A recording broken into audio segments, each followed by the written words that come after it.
Hey, what's up? I have something to show you from the last video when I said when I was driving out to Tampa and you have a whole bunch of caffeine and it starts to kick in. So this is what I call it, the war machine, and that's, of course, that's some reference to wrestling, but this is what it is. Full paying customer.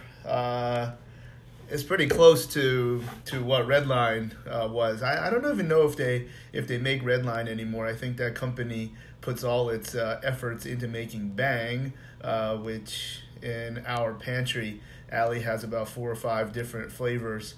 Again, paying for it.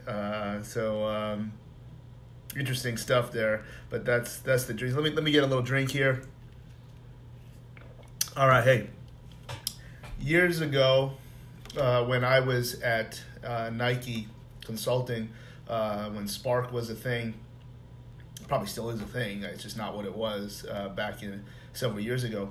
I was always very, very intrigued by the action sports athletes.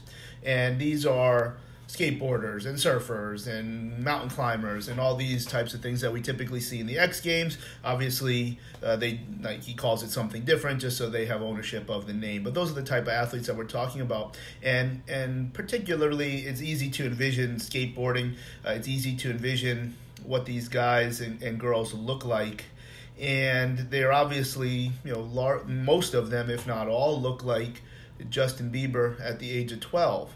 And it's really quite interesting how skinny and wimpy they look. However, the amount of forces that they are absorbing when they land, forget about the athletic ability, that's off the charts. The dexterity, the precision, the timing. But when they land, think about the gravity. Obviously, the board or whatever the implement is going to attenuate a little bit. But here's the thing.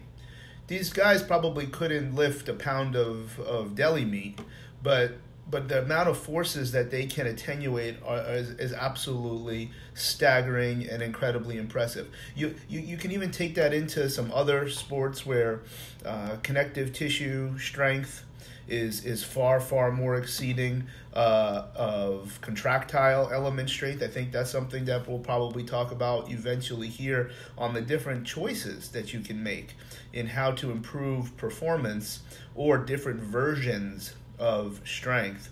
But one of the things that was very, very consistent with these action sports athletes, while they were not weight room guys or girls, they were incredibly adept at developing the type of forces that their context required.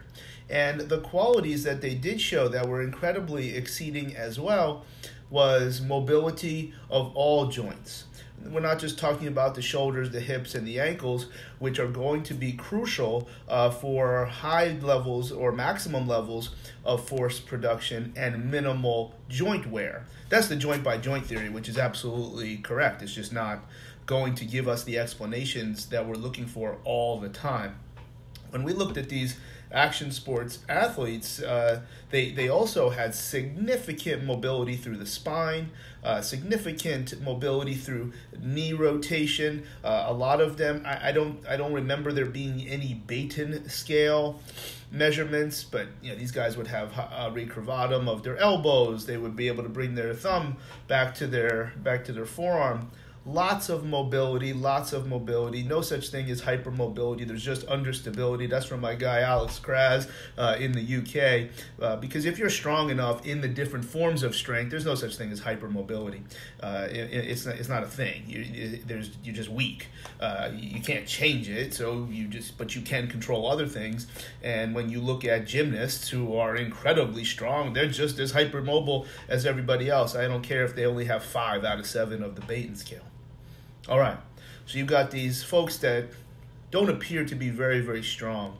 You've got these folks with significant mobility everywhere in the body, not just where our mobile segments tell us in the joint by joint. Okay, now let's fast forward a long time, and recently I watched a video of a online course of Leon Scheitau. Leon Scheitau is, among several things, osteopath, naturopath from the UK, and a tremendous messenger in terms of understanding fascia, in terms of understanding manual therapy that usually skews to a parasympathetic influence. So the soft manual therapies where you're not digging and you're not smashing spines.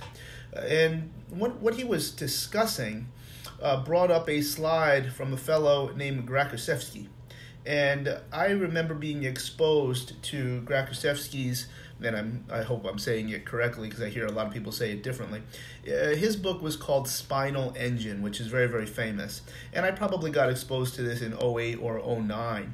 And Scheitau put the slide up, and it was a very, very common-looking slide describing the segmental model of spinal stabilization, where you basically have a bunch of squares that would represent the vertebrae, and then a bunch of X's that not necessarily would only represent the multifidus, but other muscles that only cross at the segments, versus the Euler model, which would have the paraspinals, that would go multiple levels. And these are two very, very valuable pieces to the puzzle, because it's not only creating a firm spine, a stiff spine in this very, very efficient degree of neutral, which is very, very important for force production with minimal joint wear. There's also a secondary level of stabilization, which is probably true of all joints, that tells us that if these joints have maximum mobility, that's going to have very, very, very, very high levels of relaxation of all of the structures, both active and passive, that cross at the vertebrae. So we're not only talking about multifidus and other forms of soft tissue, we're going to talk about the capsule, which is just a more fibrous version and a non-contractile version of some of these muscles. When all of those things are at a very, very high level of relaxation, in theory, the spinal segments are very loose. Now we can kind of reference that back to the skateboarders and the action sports. Now here's the thing. What Spinal Engine was trying to tell us was that in this environment of incredible mobility, the body was in the best position to create what we have also learned of the greatest athletes in the world, that have the quickest timing to stabilize the joint. Here's the thing. I talked about this in T equals R, so we're going back to 2009. I called it, because I just learned, I was very excited to do two things. Number one, share something that I thought was very, very important that wasn't really being talked about, but also added a complement to the joint-by-joint theory, and it was called the Core Pendulum Theory. And the Core Pendulum Theory said that when a joint had maximal mobility in lots of different directions, then the spinal stabilizers, or the stabilizers of any joint, would be the quickest to have this reflexive contraction to stabilize the joint. The body would have this reflexive stabilization when it knew it had to. And the speed in which these joints could become centrated and have ideal agonist and antagonist of the stabilizing muscles was very much linked to having high levels of mobility. And that kind of gave us an understanding of, I kind of just went from here, I went from here, I went back to here again, and now I'm here with the action sports athletes. So that's the something that's very, very interesting, where that slide made me think of the Core Pendulum Theory, which, it's not like it took on. I think it didn't take off, not because it mattered. Then we're not going to put Core Pendulum Theory on the shirt, but you can see this shirt, one of the greatest minor league teams. We've got the Montgomery Biscuits, where Andrew Hauser was athletic trainer many, many years ago. So it didn't take off because it really wasn't training. It was more explaining why people would get better out of pain by mobilizing joints, because at the time, joint by joint was somewhat linear at that time. I don't think it was because it was meant to be linear. I think it was linear because people were not really understanding the full context of different training and rehab environments. And also McGill's Big Three were the creme de la creme of spinal stabilization. So it's like, how can you have to have this incredibly stiff neutral lumbar spine, but then doing mobilization drills, Maitland, McKenzie, etc., seem to help people with back pain. And I gave the example of the Core Pendulum Theory to explain why people would change, and then several years later appreciating the performance aspect as evidenced, or at least as by demonstrated by these action sports athletes. So there's a lot of links there that make very interesting. Let's go tell to another story. We need the TV bumper change. I don't remember what year it was, but I was working with a young lady who was an Olympic bobsledder. I've actually worked with 2 female Olympic bobsledders, which I think is kind of cool. So she had been treated by lots of folks, and one of them was Ado Zylstra, who is a fantastic therapist. He might still be in Michigan, I don't know, because his company name changes all the time. But it's where I first learned dry needling. And it was where Gray had recommended to learn dry needling. Fantastic courses. I just don't know what they're called anymore, so I'm not going to say. But the young lady had described she had seen Ado and had gotten treatment that she termed a full neural reset. And what it turns out that basically what this was treating the multifidus at every spinal segment all the way up and down the spine. I'm like, well, it's interesting. You're going to have to sit there a little bit. You're going to have, if you move around, nothing terrible happens, particularly if you're needling correctly. But that being said, I'm not sure that sounds terribly appealing, but that was something that I tried to understand and asked Ado a little bit, but I really tried to understand on my own. And I went back to the Core Pendulum Theory, where now, even though bobsled doesn't appear to have significant rotation, the sprinting, the little hippity hop to get in and out of the train, clearly the spine is always going to be involved. But other thing too, which I happen to believe in, is that if we can have more relaxation at the spine, clearly we're going to have more variability for any level of spinal motion, flexion, extension, combinations, rotation, etc. So if you are an individual, let's say it's American football lineman on either side of the ball, significant twisting, significant changes in sagittal position, and then toppling a transverse plane rotation, striking, etc., hundreds and hundreds of times a game. The more relaxation that you have at the spinal segments, then more variability, more options to stay away from positions that may be perceived as threatening or noxious. I think this is a big piece to how people hurt their back or not hurt their back. It's not because something was inherently wrong. It was that whatever level of mobility that was or wasn't at these individual spinal segments, that's a very, very important role, in my opinion, so you can feel something before it happens. This is the split-second nature of proprioception, and then get out of that position. But if you don't have the mobility to begin with, you can't get out of that position and stabilize and centrate. And that's what Grakosevsky was talking about in Spinal Engine. Now, he's a nuclear physicist, nuclear something or other, and it might not be as simple as that to explain, but I thought the Core Pendulum Theory was going to fill that bill. Now, so I bring up this video because that is for individuals that I will see multiple times in a week, particularly for high levels of performance. That neural reset, I just call it, we're going to needle the whole spine.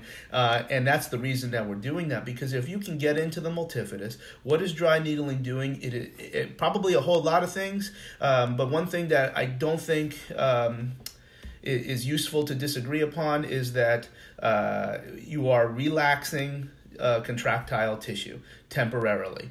So if we can relax that, and then we can move into these positions that give us an end range to stimulate some collagen development, we can now create multifidus that allow for significant amounts of rotation. I'm looking for the levels of rotation and level of mobility that you see in these incredibly hypermobile skateboarders, and trying to put that into other forms of humans that have significantly more mass, significantly more contractile element, strength, power, endurance. But we're looking to create almost like this Frankenstein, and you're taking, obviously some folks will likely know who and what I'm talking about. I'm looking to take some of the things that make skateboarders really, really good, and put that into what an American football player that puts his hand in the ground 75 times a game. So multiple individuals that do that, and I think that's a very, very interesting concept that also gives us an understanding of maybe why things like cat and camel work, why self-pumping works, which is basically just sitting cat and camel that you're doing on your own. Segmental rolling, which puts the lumbar spine apparently in close to its 12 degrees of rotation, particularly when we're doing the lower body driving of that pattern.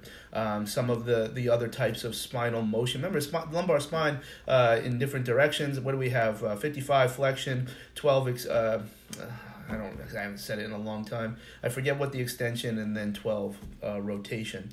So to try to increase more, no, not the answer. Stabilize these norms, and if you have a little bit more, great. You're going to have more when you're either genetically predisposed or your activity helps you develop it in a sequential progressive fashion. Cranking on your lumbar spine to get more rotation is not what I'm saying. And clearly cranking is not always the answer. That might make you feel good at the moment, have a go.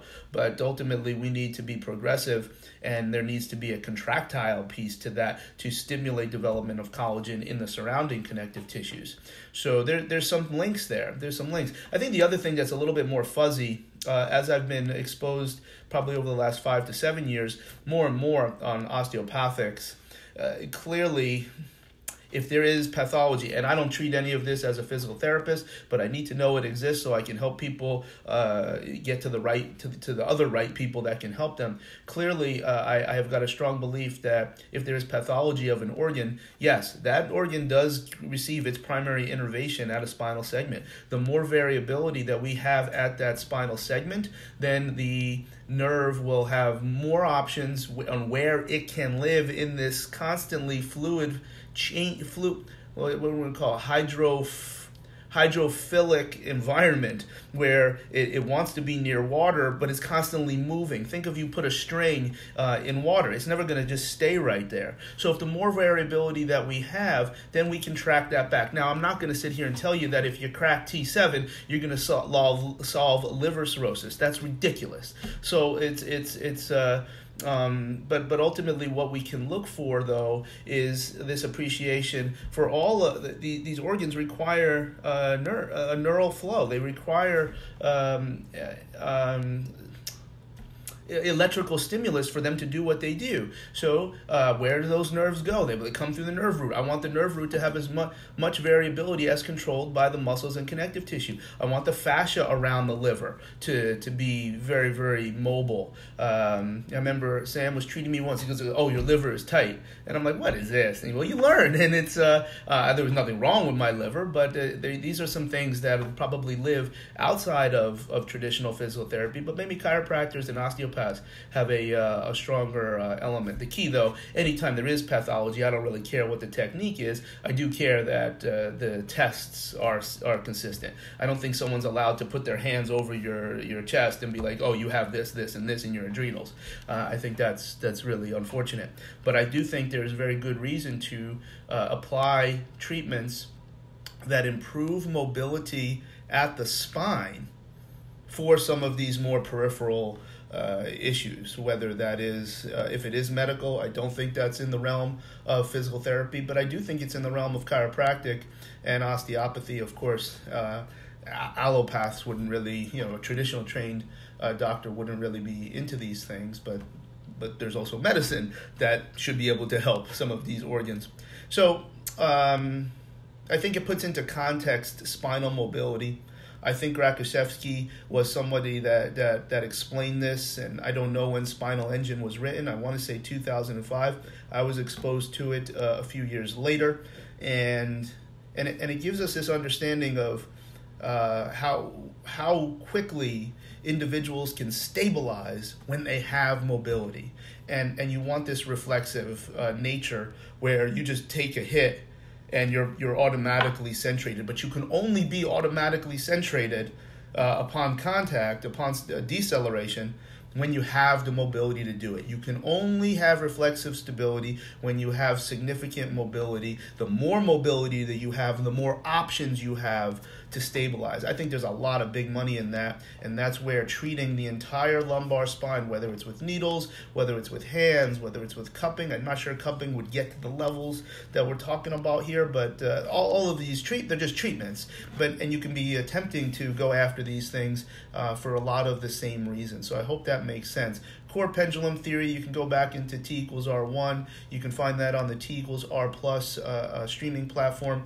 Just look up Core Pendulum. There's probably some stuff in the free sections on charlieweingroff.com. Lots of different places here. But it was just a little bit another form of stream of consciousness in terms of getting exposure, and then just seeing a slide from Leon Scheitau, who is someone else that I think would be brilliant, particularly for therapists. I don't think it has value to really dig into his presentation styles for performance, and unfortunately Dr. Scheitau has passed away, so anything that you're going to get is already out there. So it's and there's some really good things, maybe for the performance side. If you do work with a therapist, some of the stretches that would be following up the manual therapy, I think could be of use. Core Pendulum Theory, hopefully that makes some sense. Again, need as much mobility as possible, mobility at the spine, so you can beget that sagittal stability. So hopefully that all makes sense. And if you haven't, whatever, but if anybody has seen a leprechaun, say yeah.